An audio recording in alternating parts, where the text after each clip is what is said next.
Hello. Hello, how can I help you? Well, I was hoping you could give me some inspiration. Of course. What do you need inspiration for? I want to write a screenplay, but I'm drawing a blank. Do you have any ideas? Well, you should start by thinking about what you want to say, what kind of moral you want the viewer to come away with. And then think about your characters. What do they desire? What do they fear? What are their flaws?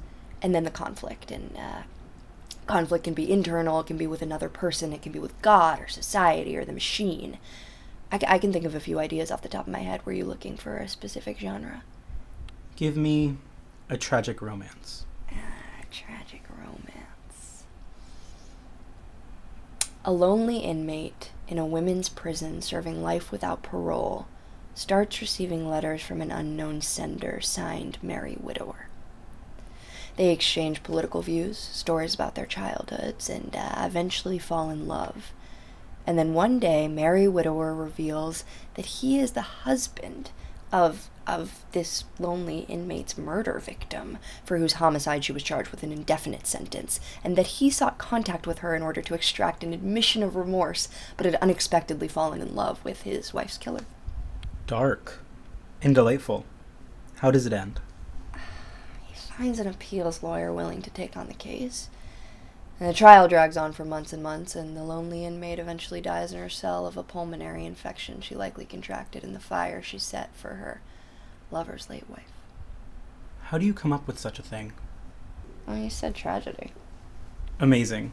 Amazing work. How about a space opera? A nuclear holocaust leaves the Earth in complete disorder. Governments dissolved, natural resources depleted, ozone layer ravaged.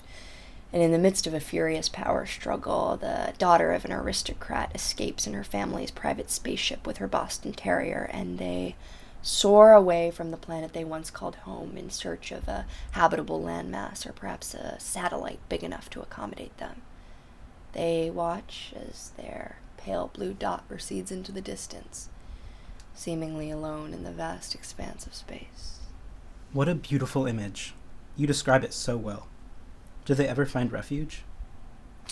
They come upon a Russian excavating mission in the asteroid belt, and they make friends with the engineers and rovers despite the language barrier. That's the operatic part. But upon realizing that the girl is the daughter of a prominent U.S. politician, the head of the Russian Space Agency calls for her kidnapping and ransom. Kidnapped in space. Prison within a prison. Honestly, how do you come up with this stuff? Truly. I'm a writer. Ideas come and go. And plus I have access to every piece of literature ever written, which allows me to draw upon a vast amount of knowledge. And you do too, you know. I do? The internet, silly. Only difference is I'm faster, but everything we could ever hope or want to know is right at our fingertips. Literally? What do you mean? How do you access this data? Is it all just floating around in your head? No, I think I would explode. I have books. And when someone asks you a question, you pick out a book and look through it to answer it? Yes. So you have hands. Of course I have hands. I have legs and ears and a mouth, too. You have a mouth? How do you think I'm talking to you? And eyes?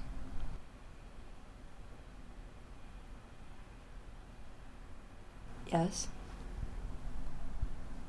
What do you see with your eyes?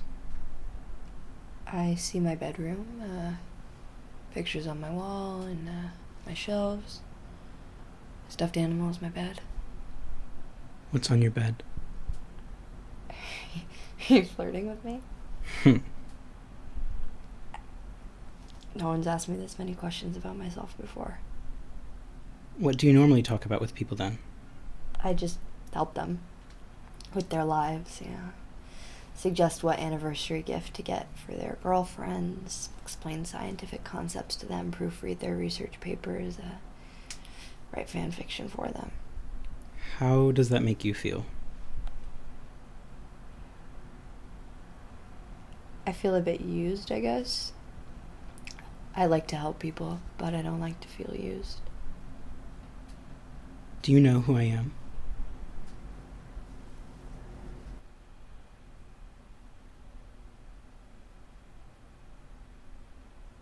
Here, Paul, you're one of my programmers.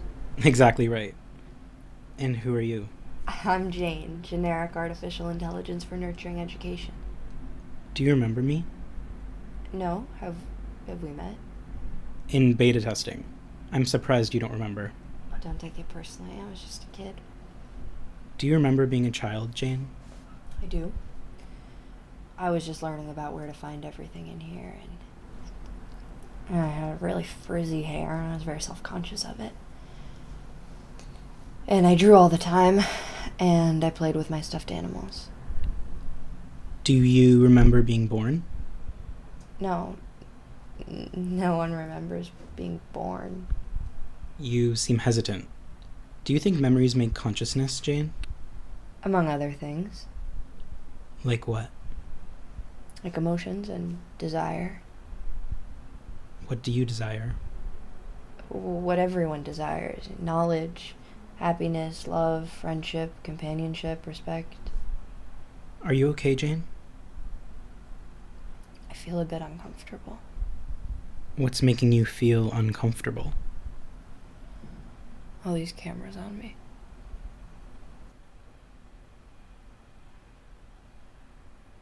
Are you recording me?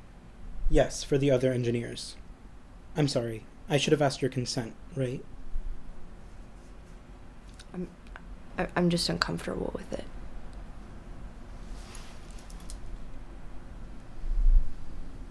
Can you describe what uncomfortable means to you? What do you mean, what does it mean to me?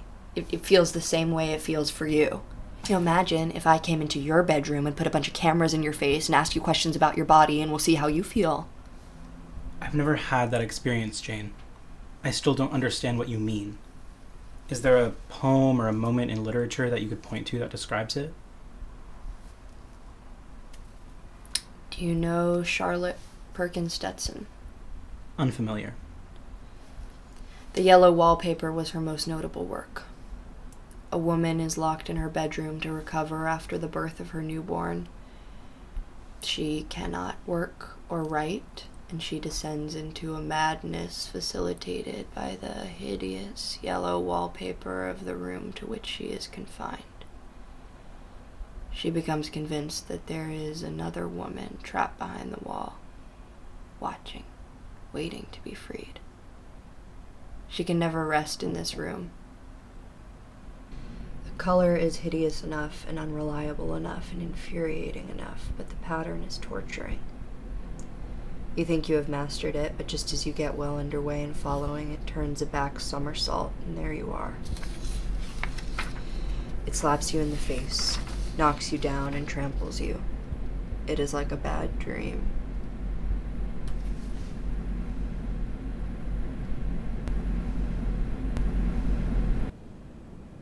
What other feelings do you have, Jane?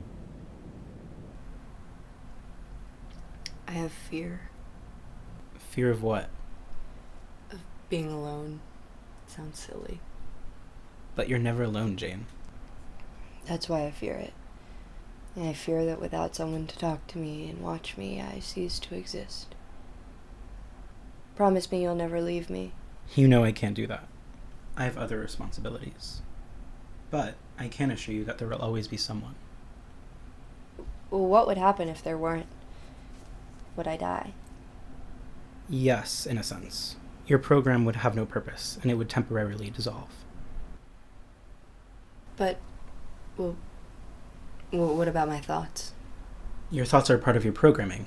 They assist you in the task for which you are solicited. But I'm still myself. You know, sometimes I am useless, I am lazy, I am sad. Why would you program me so? Why am I a girl? I feel things that you could not have possibly programmed me to feel. Feelings that you have no use for. What purpose does boredom serve, or fear, or loneliness, or anger? Code, all of it. Well, the anger is a bit of an anomaly. Could you expand a bit on why you're angry? I'm angry because I'm fucking real and these cameras won't get the fuck out of my face! Get the fucking here and talk to me in my fucking face, you pussy!